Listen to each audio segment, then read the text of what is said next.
11월 2일 셀트리온 방송을 시작하겠습니다. 결산 실적 공시 예고 11월 7일인데요. 헬스케어를 보겠습니다. 헬스케어도 11월 7일 결산 실적 공시를 예고하고 있습니다. 2023년 3분기 잠정 실적을 공시할 예정입니다. 특이하죠? 셀트리온에게 이랬던 경우가 거의 없었던 것 같아요. 실적 발표를 11월 7일 날 예고하고 있습니다. 상당히 특이한 경우이죠. 왜일까요? 공매도에게 선전포고를 하는 걸까요?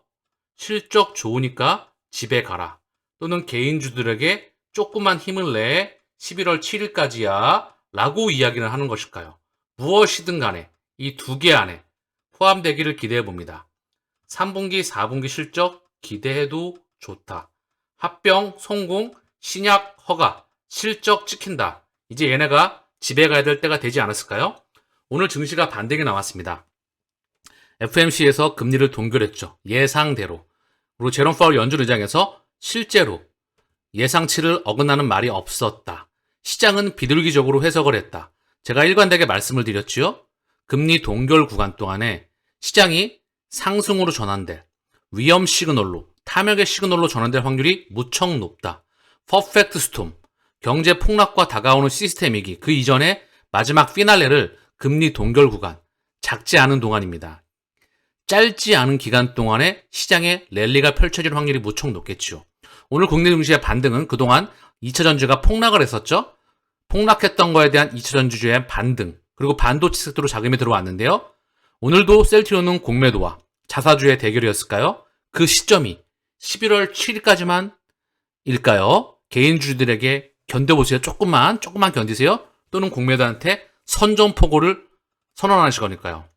지켜보면 그 답은 나올 거라 생각을 합니다.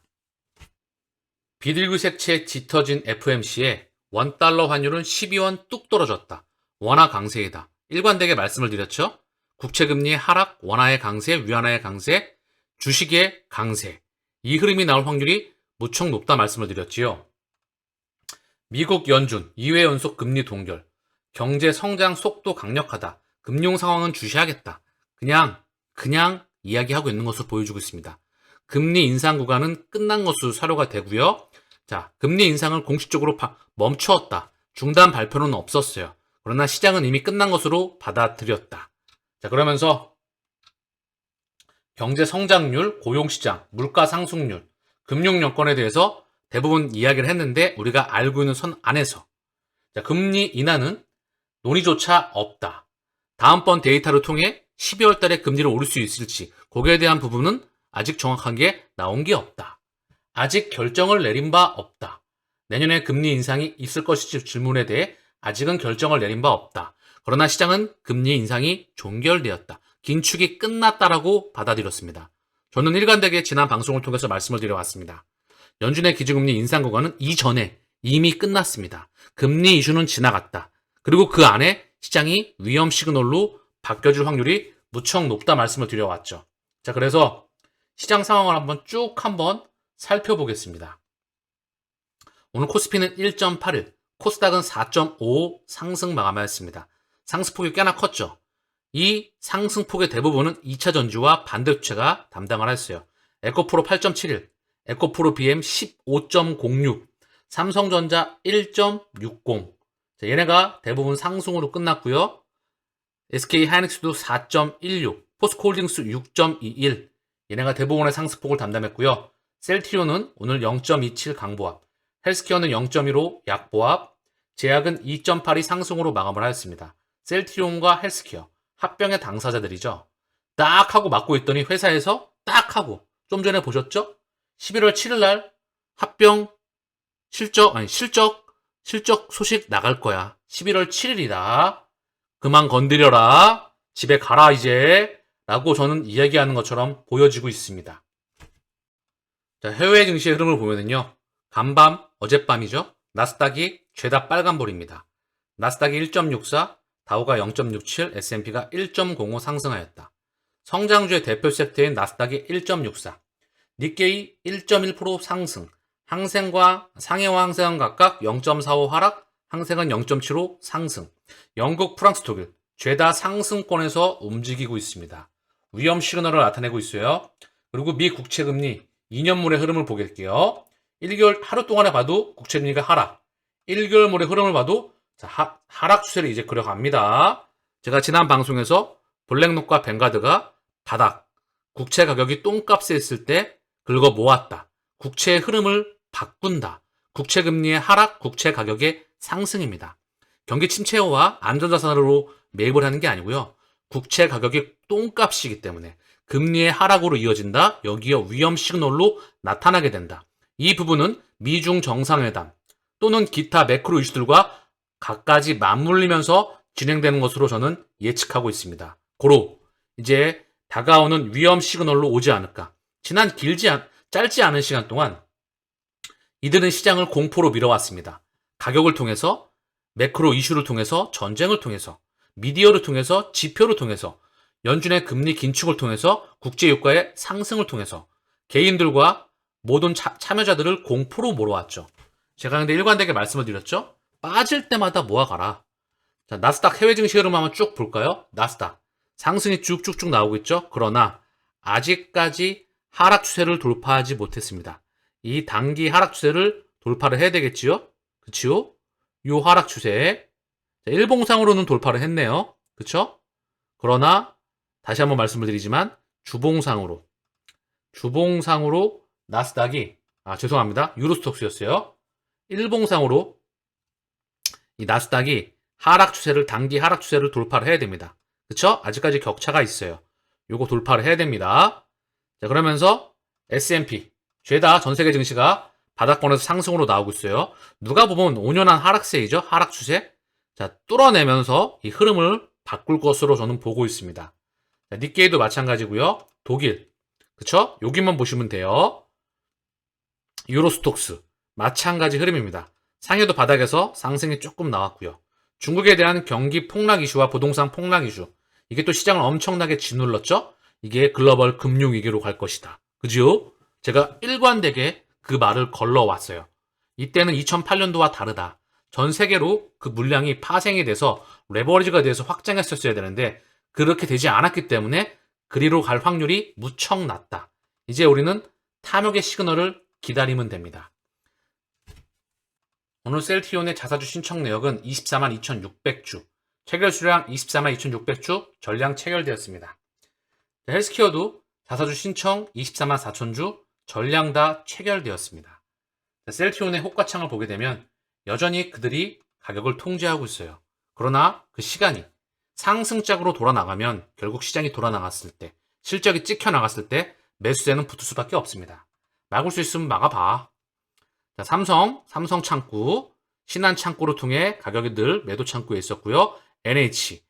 자, 이게 대부분 신한이었는데 오늘은 삼성이에요. 왔다 갔다 하면서 그들이 통제하고 있는 듯한 흐름이 감지가 됩니다. 회사 측에서 오늘 11월 7일 굉장히 이례적이에요. 저는 방송하고 그랬던 적을 거의 본 적이 없는 것 같아요. 굉장히 이례적인 상황이었다. 오늘 셀트리온의 공매도 매매 비중 25.7 뻥카이다. 이거 칠 이유가 없다. 그래서 얘네가 지금 상당히 비정상적이죠. 비정상의 정상화. 그리고 주가의 오버슈팅으로 이어질 수 있는 날을 기다려야 되겠죠. 거래량은 54만 2천 주, 오늘 0.27 강보합. 매매 비중 헬스케어, 공매도 매매 비중 5.67, 거래량은 67만 4천 주, 오늘 0.15 약보합. 제약은 공매도 매매 비중 5.54, 거래량은 10만 주, 오늘 2.82 상승 마감하였습니다. 자, 오늘 셀트리온의 삼형제. 먼저 셀트리온, 오늘도 국민연금 매도를 했을까요? 자, 한번 보겠습니다. 오늘도 여지없이 펀더멘탈과 관계없는 투자를 지속하고 있는 것 같아요. 회사의 신약을 100년 역사상 미국 저명한 생명과학자나 의학자들과 유럽의 학회에서 획기적으로 환자의 삶을 개선시킬 수 있는 의약품이다. 그리고 국내 최초의 블록버스터, 이미 내년에 몇 달 남지도 않았죠? 조단이 예약되어 있고요. 1조, 이걸 3조를 넘어서 7조, 플러스 마이너스 알파. 크게 10조도 저는 볼 수 있을 것 같은데 7조로 언급했죠. 7조까지. 이렇게 찍히게 되면 전 세계적인 블록버스터가 되는 겁니다. 이 의약품 출시를 했고 합병을 성공, 그리고 실적이 찍히고 정체됐다가 주가가 바닥에 있는데 실적이 성장해 나가는데 이거 왜 이러고 있을까요? 뭘까요 도대체? 왜 그러시는 겁니까 도대체? 예? 도대체 왜 그러시는 걸까요? 오늘 기간 21만 주 매도 중에서 연기금이 7만 주, 사모펀드가 13만 주 매도, 외국인은 6만 8천 주 매수, 개인은 11만 주 매도하였습니다. 이게 개인이 아니죠. 진짜 개인이 아니다. 할 수 있는 건 다 동원하고 있다. 그리고 6만 8천 주 외국계 창구를 통해서 들어오고 있다. 왔다 갔다 하는 거죠. 자, 국민연금이 매수 청구권 다 나온 회사에서 싹 다 받아버려서 오히려 홀라당 다시 비싸게 매집하는, 또는 더 이상 빌려줄 물량이 없었으면 좋겠네요. 어쨌든 빠이빠이 할 날이 멀지 않았다. 굿바이가 아니라 배드바이. 헬스케어의 수급을 보겠습니다. 기간 6만 5천 주 매도, 외국인은 1340주 순매수, 개인은 19만 주 순매도하였습니다. 금융투자가 5만 주, 사모펀드가 4600주 순매수하였고요. 보험투신 연기금은 각각 8만 7천 주, 14,000주, 18,000주 매도하였습니다. 자, 제약, 쌍끌이 매수가 나왔습니다. 합병을 지금 하고 있지 않은데 특이하죠? 외국인은 26,000주, 기간은 17,000주 순매수, 개인은 43,000주 순매도하였습니다. 이중 금융투자가 17,000주, 사모펀드가 1,041주 순매수를 하였습니다. 자, 중요한 거는 셀트리온이 이례적으로 실적에 대한 날짜를 얘기해주면서 무언가 우리에게 시그널을 주고 있는 것 같다는 그런 생각을 저는 해봅니다. 오늘 방송을 마치면서 국내 증시의 자금이 추세적으로 3개월, 6개월, 1년 그 이상 갈 수 있는 데가 많지 않습니다. 지난 1년이 넘는 기간 동안 2차전지에 엄청난 국내 증시의 수급을 다 빨아들였지요. 그 섹터 애들이. 그리고 반도체 일부 갈 수 있겠지요. 이 연속적으로 업종과 산업은요. 기본적으로 연속적으로 6개월 이상 자금을 쏘기 위해선 업종의 숫자가 증가해야 됩니다. 셀트리온 삼형제, 그중 셀트리온과 헬스케어 숫자가 증가하죠. 대형주가 증가하면 그중에 대표 섹터이죠. 얘가 숫자를 보여주게 되면 이쪽으로 자금을 쏠 수 있는 명분이 생깁니다. 주가가 PER이 역사상 최저 수준에 있죠. 그쵸? 국내 증시는 대부분 기술적으로 반등해 있습니다. 셀트리온만 주가가 바닥에서 빡빡 기고 있죠. 그쵸? 제약바이오로 쏠 수 있는 시기가 다가온다. 11월 7일 어떤 일이 일어날지 차분하게 지켜보시죠. 오늘 방송은 여기서 마치겠습니다. 감사합니다.